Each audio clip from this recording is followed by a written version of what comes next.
होतच नाहीये। हा याच्यामागचा मोठा प्रश्न आहे। आता त्यांनी कर्जमाफीच्या संदर्भात देखील याच्यामध्ये सूतोवाच केलेला आहे। पहिल्यांदा तर मी स्पष्ट करू इच्छितो, समोर कुठल्याही निवडणुका नसताना आम्ही कर्जमाफी केली आहे। केवळ विधानसभाच नाही तर आम्ही स्थानिक स्वराज्य संस्थाच्या निवडणुका जिंकलेलो आहोत। तरी देखील आम्ही हा विचार केला नाही की आता काय करायचं, आता 2029 ची निवडणूक आहे, त्यामुळे 28 किंवा 29 मध्ये कर्जमाफी करू असा विचार आम्ही केला नाही। कारण आमच्याकरता कर्जमाफी हा राजकीय विषय नाही। आमच्याकरता कर्जमाफी ही शेतकऱ्यांकरता एक आपल्याला आमचा शेतकरी जगला पाहिजे, आमच्या शेतकऱ्याला पुन्हा कर्ज घेण्याची शक्ती प्राप्त झाली पाहिजे, याकरताचं एक इन्स्ट्रुमेंट, एक उपकरण म्हणून आम्ही कर्जमाफीकडे पाहतो। यापूर्वीही जेव्हा आम्ही कर्जमाफी केली होती तेव्हाही मी सांगितलं होतं की कुठल्याच कर्जमाफीने शेतकरी कधी श्रीमंत झाला नाही। कर्जमाफी हा काही परमनंट उपाय पण नाही, पण परिस्थिती अनुरूप आपल्याला कर्जमाफी करावी लागते, कारण त्याशिवाय त्या कर्जाच्या नेटमध्ये पुन्हा आपल्याला शेतकऱ्यांना आणता येत नाही। पण हे करत असताना यावेळी आपण एक कमिटी तयार केली आणि त्या कमिटीला हे काम दिलं होतं की त्यांनी शॉर्ट टर्मच्या उपाययोजना, लॉंग टर्मच्या उपाययोजना, बँकिंग सिस्टीमवर त्याचा होणारा परिणाम, या सगळ्या गोष्टीचा विचार करून त्या संदर्भातला रिपोर्ट द्यावा। समितीच्या रिपोर्टच्या आधारावर काही निकष आपण यामध्ये टाकलेले आहेत। पण मला असं वाटतं की आज आपण जर विचार केला तर 36,585 कोटी रुपये आणि 56 लाख शेतकऱ्यांना या कर्जमाफीचा लाभ होणार आहे। आणि हा जो आकडा आहे आतापर्यंतच्या झालेल्या कर्जमाफींमधला सगळ्यात मोठा आकडा आहे। सर्वात जास्त बेनिफिशियरीज आतापर्यंतच्या कर्जमाफीमधले या कर्जमाफीत असणार आहे।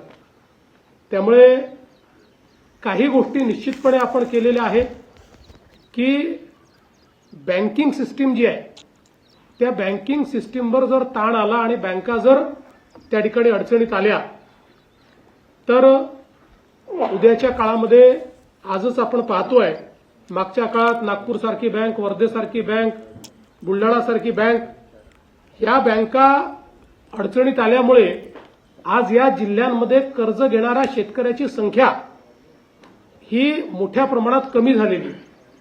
आणि म्हणून बँकाही कशा प्रकारे वाचवता येतील, पण कर्जमाफी बँकेकरता नाही ती शेतकऱ्याकरता, अशा पद्धतीनं याचं स्ट्रक्चरिंग आम्ही केलेलं आहे। आणि म्हणून हे आता 2 लाखाचं सांगतात, मागच्या काळामध्ये 2 लाखाच्या वर 2 रुपये झाले तरी यांनी कर्जमाफी दिलेली नाही। आम्ही मात्र वरचे पैसे भरले तर 2 लाख रुपये त्याच्या खात्यामध्ये भरतो आणि तेही 10% शेतकरी आहेत। बाकी सगळे शेतकरी मी एक्झॅक्ट आकडेवारी सभागृहात देईल, पण बहुतांश शेतकरी हे 2 लाखाच्या आतले शेतकरी आहेत आणि त्यांना सगळ्यांना आपण कर्जमाफी देतो। वारंवार 3-3 वेळा आपण कर्जमाफी करत असताना कुठेतरी कर्ज भरण्याची जी काही सिस्टीम आहे ती सिस्टीम ही कोलॅप्स होऊ नये की सरकार कर्जमाफी करणारच आहे अशा पद्धतीची भावना तयार होऊ नये म्हणून काही उपाययोजना याच्यात समितीने सांगितल्या, त्या उपाययोजना आपण केल्या। पण ही कर्जमाफी जशी पुढे जाईल तसं एक याच्यात उपसमिती केली आहे, मी आणि दोन्ही उपमुख्यमंत्री आणि काही मंत्री त्या उपसमितीत आहेत। आम्हाला सगळे अधिकार हे या उपसमितीला मिळालेले आहेत।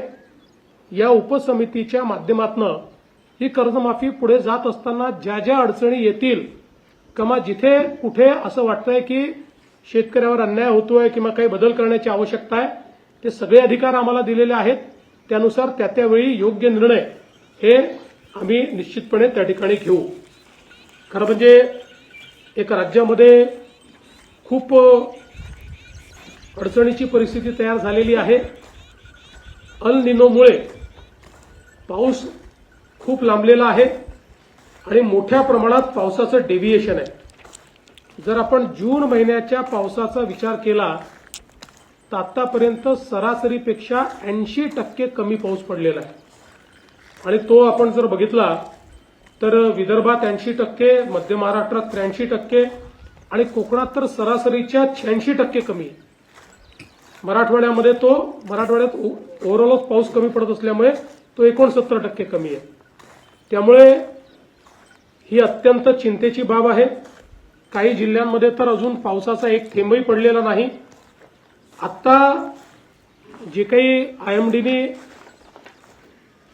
आज आपल्याला माहिती दिलेली आहे त्या माहितीप्रमाणे कोकणामध्ये 23 जूनपासनं पावसाचा थोडासा जोर धरेल आणि काही प्रमाणात जोराचा पाऊस हा काही दिवसात आपल्याला तो पाहायला मिळेल. पण विदर्भ असेल किंवा मराठवाडा असेल इथे मात्र कमी किंवा मध्यम पाऊसच सध्या आहे. त्यामुळे जुलैच्या पहिल्या आठवड्यापर्यंत खूप पाऊस किंवा पेरणीलायक पाऊस अद्याप तरी सर्वदूर दिसत नाहीये. काही भागात येईल तो, पण स्कॅटर्ड येणार आहे. आणि म्हणून आमची सर्व शेतकऱ्यांना विनंती असेल की सातत्याने आम्ही ॲडवायझरी देतो आहोत. राज्य सरकारच्या ॲडवायझरीप्रमाणे म्हणजे 100 मिलीमीटर पाऊस